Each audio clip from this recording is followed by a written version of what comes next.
ನಾನು ನಾಗರಾಜ್ ಶೆಟ್ ಅಂತ ಈಗಲೇ ಉತ್ತರ ಕನ್ನಡ ಜಿಲ್ಲೆಯ ಕುಮಟಾ ತಾಲೂಕಿನಿಂದ ಮಾತಾಡ್ತಿರೋದು. ಈಗಲೇ ವಿಷಯ ಏನಂದರೆ, ನಮ್ಮ ಕುಮಟಾ ವ್ಯಾಪ್ತಿಯ ಬಗ್ಗೆ ನಾವು ವಿಷಯ ಹೇಳ್ತೀನಿ. ಕುಮಟಾ ರಾಜಕೀಯದಲ್ಲಿ ಏನಂದರೆ, ಈಗ ನಮ್ಮದು ಕುಮಟಾದಲ್ಲಿ ಕಾಂಗ್ರೆಸ್ ಪಕ್ಷದ ಬಗ್ಗೆ ಮಾತಾಡ್ತಿದ್ದೀನಿ. ಯಾಕಂತ ಕೇಳಿದ್ರೆ, ಕಾಂಗ್ರೆಸ್ ಪಕ್ಷದಲ್ಲಿ ಮೊದಲು ನಾವು ಚಿಕ್ಕವರಿದ್ದಾಗ ಮಾಜಿ ಶಾಸಕರು ಮೋಹನ್ ಶೆಟ್ಟರು ಒಳ್ಳೆಯ ಒಂದು ಡೆವಲಪ್ಮೆಂಟನ್ನು ಮಾಡಿದ್ರು. ಮತ್ತೇನಂದ್ರೆ ಅವ್ರ ಮಾತಿಗೆ ಒಂದು ಬೆಲೆ ಇತ್ತು.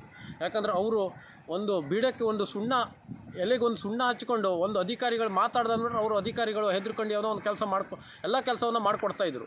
ಮತ್ತೇನಂದ್ರೆ ವಿಶೇಷವಾಗಿ ನಮ್ಮ ತಾಲೂಕಿನ ಸಮಸ್ಯೆಯನ್ನು ಆ ಸಮಯದಲ್ಲಿ ಅವರು ಡೆಲ್ಲಿ ಮಟ್ಟದಲ್ಲಿ ಮನಮೋಹನ್ ಸಿಂಗ್ ಪ್ರಧಾನಿ ಇದ್ದಾಗ ಅಲ್ಲಿ ತನಕ ತೊಗೊಂಡೋಗಿದ್ರು. ಮತ್ತು ಈಗ ನೋಡ್ರಿ, ನಮ್ಮದು ಕಾಂಗ್ರೆಸ್ ಪಕ್ಷದಲ್ಲಿ ಇಲ್ಲಿ ಕುಮಟಾ ಕ್ಷೇತ್ರಕ್ಕೆ ಡಮ್ಮಿ ಕ್ಯಾಂಡಿಡೇಟನ್ನು ಹಾಕಿಟ್ಟಿದ್ದಾರೆ. ಯಾಕಂತ ಕೇಳಿದ್ರೆ ಕ್ಯಾಂಡಿಡೇಟ್ ಮಾತಾಡೋದಿಲ್ಲ. ಯಾವುದೇ ಒಂದು ಸಮಸ್ಯೆಗಳು ಬಂದಾಗ ಯಾವ್ಯಾರೋ ಒಂದು ವಾರ್ಡ್ ಮೆಂಬರ್ ಆಗದಿದ್ದವರು ಕೂಡ ಮಾತಾಡೋಕ್ಕೆ ಸ್ಟಾರ್ಟ್ ಮಾಡಿದ್ದಾರೆ. ಯಾಕಂತ ಕೇಳಿದ್ರೆ ನಮ್ಮ ರಾಜ್ಯ ವ್ಯಾಪ್ತಿಯಲ್ಲಿ ನಮ್ಮದು ಕುಮಟಾ ಕ್ಷೇತ್ರನೇ ಒಂಥರ ವಿಶೇಷವಾದ ಕ್ಷೇತ್ರ ಥರ ಕಾಣಿಸ್ತಾ ಇದೆ. ಯಾಕಂತ ಕೇಳಿದ್ರೆ ಇಲ್ಲಿ ಕ್ಯಾಂಡಿಡೇಟ್ ಮಾತಾಡೋದಿಲ್ಲ, ಯಾರೋ ಬೇರೆ ಎದ್ದು ಮಾತಾಡ್ತಾ ಇದ್ದಾರೆ. ಮತ್ತೇನಂತ ಕೇಳಿದ್ರೆ ವಿಶೇಷವಾಗಿ ಡಮ್ಮಿ ಕ್ಯಾಂಡಿಡೇಟನ್ನು ಇಲ್ಲಿ ಹಾಕಿಟ್ಟಿದ್ದಾರೆ. ಮತ್ತು ಇಲ್ಲಿ ಎಲ್ಲರೂ ತೀಕ್ಷ್ಣವಾಗಿ ಎಲ್ಲರೂ ನೋಡ್ಬೋದು ಸೂಕ್ಷ್ಮವಾಗಿ. ಯಾಕಂತ ಕೇಳಿದ್ರೆ ಇಲ್ಲಿ ಕ್ಯಾಂಡಿಡೇಟ್ ಮಹತ್ವ ಇಲ್ಲ, ಬಾಕಿಯರಿಗೆ ಮಹತ್ವ. ಮತ್ತೇನಂತ ಕೇಳಿದ್ರೆ ಮೊದಲಿನಿಂದನೂ ಕೂಡ ಈಗ ಮಾಜಿ ಶಾಸಕರು ದಿವಂಗತ ಒಂದು ಮೋಹನ್ ಶೆಟ್ಟರ್ ಆಗಿರ್ಬೋದು, ಮತ್ತು ಶಾರದಾ ಶೆಟ್ಟರ್ ಅವ್ರದ್ದು ಧರ್ಮಪತ್ನಿಯಾದಂತಹ ಶಾರದಾ ಶೆಟ್ಟರ್ ಆಗಿರ್ಬೋದು, ಅವರು ಏನು ಅವರ ಕಾಲಾವಧಿಯಲ್ಲಿ ಕಾಂಗ್ರೆಸ್ಸಿಗೆ ಒಂದು ಬಲ ಇತ್ತು ಮತ್ತು ಆ ಟೈಮಲ್ಲಿ ಗತ್ತಿತ್ತು. ಈಗ ಕಾಂಗ್ರೆಸ್ ಅಂದರೆ ಏನು ಜನರಿಗೆ ಇದೇ ಇಲ್ಲ. ಯಾಕಂತ ಕೇಳಿದ್ರೆ ಅವ್ರದ್ದೊಂದು ಮಾರ್ಗಾರೆಟ್ ಆಳ್ವ ಅವ್ರದ್ದೊಂದು ಹೈ ಇನ್ಫ್ಲುಯೆನ್ಸಿನ ಮೇಲೆ ಏನೋ ಒಂದು ಸೀಟ್ ತೊಗೊಂಡ್ಬಂದರು. ಮತ್ತೇನಂತ ಕೇಳಿದ್ರೆ ಅವರು ಏನಿಲ್ಲ ಕಡಿಮೆ ಓಟನ್ನು ತಗೊಂಡು ಡಿಪೀಟ್ ಆದರು. ಆದರೆ ಇಂಥ ಒಂದು ಬಲಿಷ್ಠವಾಗಿದ್ದಂಥ ಒಂದು ಕ್ಷೇತ್ರವನ್ನು ಹದಗೆಡಿಸಿದ್ದಾರೆ. ಮತ್ತು ಕ್ಯಾಂಡಿಡೇಟು ನಿಷ್ಪ್ರಯೋಜಕವಾದಂಥ ಕ್ಯಾಂಡಿಡೇಟನ್ನು ಇಲ್ಲಿ ಹಾಕಿದ್ದಾರೆ ಒಂದನೇದಾಗಿ. ಮತ್ತೇನಂತ ಕೇಳಿದ್ರೆ ನಮ್ಮ ಶಾಸಕರು ಕೂಡ ಅವ್ರ ಜೊತೆ ಗುದ್ದಾಟಕ್ಕೆ ನಿಂತ್ಕೊಳ್ತಾರೆ. ಯಾಕಂತ ಕೇಳಿದ್ರೆ ಸಣ್ಣ ಪುಟ್ಟ ಒಂದು ಲೀಡರ್ಗಳ ಜೊತೆ ಅವ್ರು ಏನಂತ ರಾಜಕೀಯನೇ ಸರಿ ಗೊತ್ತಿರೋದಿಲ್ಲ, ಅವರಿಗೆ ಒಂದು ಕ್ಯಾಂಡಿಡೇಟು ಆಗಿರೋದಿಲ್ಲ, ಏನಿಲ್ಲ. ಅವ್ರ ಜೊತೆ ಅವ್ರ ಗುದ್ದಾಟ ನಿಲ್ಲುವಂಥದ್ದು ಇಲ್ಲಿಯ ಕ್ಷೇತ್ರದ ಶಾಸಕರ ಒಂದು ಪ್ರೊಫೆಷ್ನಲ್ ಅಲ್ಲ ಅದು. ಯಾಕಂತ ಕೇಳಿದ್ರೆ ತಾವು ವಿರೋಧ ಪಕ್ಷದಲ್ಲಿದ್ದಾಗ ವಿರೋಧ ಮಾಡಿ ಮತ್ತೇನಂತ ಈಗ ನೋಡಿ, ನಾವು ಭಟ್ಕಳ ಕ್ಷೇತ್ರದಲ್ಲೆಲ್ಲ ಮಂಕಳ ವೈದ್ಯ ಆಗಿರ್ಬೋದು, ಅಲ್ಲೊಂದು ಕ್ಯಾಪೇಬಲ್ ಕ್ಯಾಂಡಿಡೇಟ್ ಇದ್ದಾರೆ. ಮತ್ತೇನಂದರೆ ನಮ್ಮದು ಕಾರವಾರ ಕ್ಷೇತ್ರ ಆಗಿರ್ಬೋದು, ಅಲ್ಲೂ ಕೂಡ ಕ್ಯಾಪೇಬಲ್ ಕ್ಯಾಂಡಿಡೇಟ್ ಇದ್ದಾರೆ.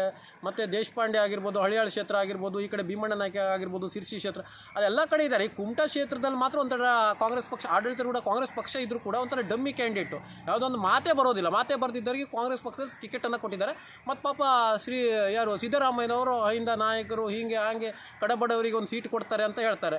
ಇಲ್ಲಿ ನೋಡ್ರೆ ಏನಿಲ್ಲ, ಹೈ ಇನ್ಫ್ಲುಯೆನ್ಸ್ ಮೇಲೆ ಇದು ಮಾಡ್ಕೊಂಡು ಇಲ್ಲಿ ನಮ್ಮ ಕ್ಷೇತ್ರ ಅಭಿವೃದ್ಧಿ ವಿಷಯದಲ್ಲಿ ಕುಟಿತ ಆಗ್ತಾ ಇದೆ. ಮೊದಲು ಕಾಂಗ್ರೆಸ್ ಒಂದು ಬಲದ ಮೇಲೆ ಕಾಂಗ್ರೆಸ್ ಯಾವ ಥರ ಇತ್ತು ಇಲ್ಲಿ ಕುಮಟಾದಲ್ಲಿ, ಅದೇ ರೀತಿ ಈಗ ಆ ಥರದ್ದು ಇದು ಕಾಣಿಸ್ತಾ ಇಲ್ಲ. ಯಾಕಂತ ಕೇಳಿದ್ರೆ ಒಂಥರ ಗುರು ಇಲ್ಲದ ಮಠ ಥರ ಆಗೋಗ್ಬಿಟ್ಟಿದೆ ಕುಮಟಾ ಕ್ಷೇತ್ರ. ಅದಕ್ಕಾಗಿ ಈ ಸಾರಿ ಮತ್ತೀಗ ಬರುವಂಥ ಚುನಾವಣೆ ಏನಿದೆ 28ರಲ್ಲಿ, ಈಗ ಮಾಜಿ ಶಾಸಕರು ಏನಿದ್ರು, ಶಾರದಾ ಶೆಟ್ಟರಿಗೆ ಆಗಿರ್ಬೋದು, ಮತ್ತು ಇಲ್ಲಿ ಸ್ಥಳೀಯರಿಗೆ ಯಾರಿಗಾರು ಒಂದು ಕ್ಯಾಪೇಬಲ್ ಲೀಡರ್ಗಳಿಗೆ ಮತ್ತು ಅವ್ರಿಗೆ ಟಿಕೆಟ್ ಕೊಡಬೇಕು. ಯಾಕಂತ ಕೇಳಿದರೆ ಇಲ್ಲಿ ಅಭಿವೃದ್ಧಿ ಮುಖ್ಯ ಆಗಿರ್ತದೆ. ಆ ಒಂದು ನಿಟ್ಟಿನಲ್ಲಿ ಅಭಿವೃದ್ಧಿ ಮುಖ್ಯ ಆಗಿರ್ತದೆ. ಮತ್ತು ಇಲ್ಲಿ ಸ್ಥಳೀಯ ಒಂದು ನಾಯಕರಿಗೆ ಜಾಸ್ತಿ ಒತ್ತು ಕೊಟ್ಟು ಅವರಿಗೆ ಟಿಕೆಟ್ ಕೊಟ್ಟರೆ ಅದೊಂದು ಕೆಲಸ ಆಗ್ತದೆ. ಈ ಎಲ್ಲರೂ ಬಂದ್ಕೊಂಡು ಇಲ್ಲಿ ಇದು ಮಾಡಿದ್ರೆ ಅದು ಪ್ರಯೋಜನ ಬರೋದಿಲ್ಲ.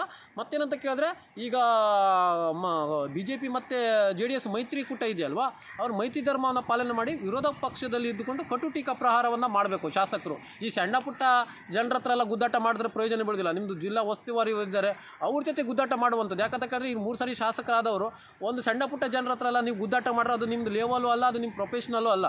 ಅದಕ್ಕಾಗಿ ನಾನು ಈ ಒಂದು ವಿಷಯದಲ್ಲಿ ಏನು ಹೇಳ್ತಾ ಇದ್ದೀನಿ ಕೇಳಿದ್ರೆ, ಈಗ JDS ಆಗಿರ್ಬೋದು, BJP ಮೈತ್ರಿ ಧರ್ಮವನ್ನು ಪಾಲನೆ ಮಾಡಿ ನಿಮ್ಮದು ಅದನ್ನು ಹೋರಾಟವನ್ನು ವಿರೋಧ ಪಕ್ಷದಲ್ಲಿ ಇದ್ದರೆ ಕಟು ಟೀಕಾ ಪ್ರಹಾರ ಮಾಡಿ ನಮ್ಮ ಕ್ಷೇತ್ರಕ್ಕೆ ಅಭಿವೃದ್ಧಿ ಆಗಬೇಕು. ಅಂತ ಕೇಳಿದ್ರೆ ನಮ್ಮದು ಕುಮಟಾ ಭಾಗದಲ್ಲಿ ರಸ್ತೆ ಅಗಲೀಕರಣದ ಸಮಸ್ಯೆ ಇದೆ ಇಲ್ಲಿ, ಮತ್ತು ನಗರಸಭೆ ಆಗಬೇಕು. ಮತ್ತೇನಂತ ಕೇಳಿದ್ರೆ ಗೋಕರ್ಣದಲ್ಲೂ ಸಮಸ್ಯೆಗಳಿದ್ದಾವೆ. ಮತ್ತು ಹೊನ್ನಾವರದಲ್ಲಿ ಯಾವುದೇ ಸಮಸ್ಯೆಗೆ ಶಾಶ್ವತ ಪರಿಹಾರನೇ ಸಿಗ್ತಾ ಇಲ್ಲ ನಮ್ಮ ಕ್ಷೇತ್ರಕ್ಕೆ. ಯಾಕಂತ ಕೇಳಿದ್ರೆ ಇವ್ರದ್ದು ರಾಜಕೀಯದ ವಲಯದಲ್ಲಿ ಯಾರೋ ಟಿಕೆಟ್ ತೊಗೊಳ್ತಾರೆ, ಯಾರೋ ಒಂದು ನಿಂತ್ಕೊಂಡು ನಮ್ಮ ಕ್ಷೇತ್ರದ ಅಭಿವೃದ್ಧಿ ಕುಟಿತ ಆಗ್ತಾ ಇದೆ. ಆ ಒಂದು ನಿಟ್ಟಿನಲ್ಲಿ ಹೇಳ್ತಾ ಇದ್ದೀನಿ.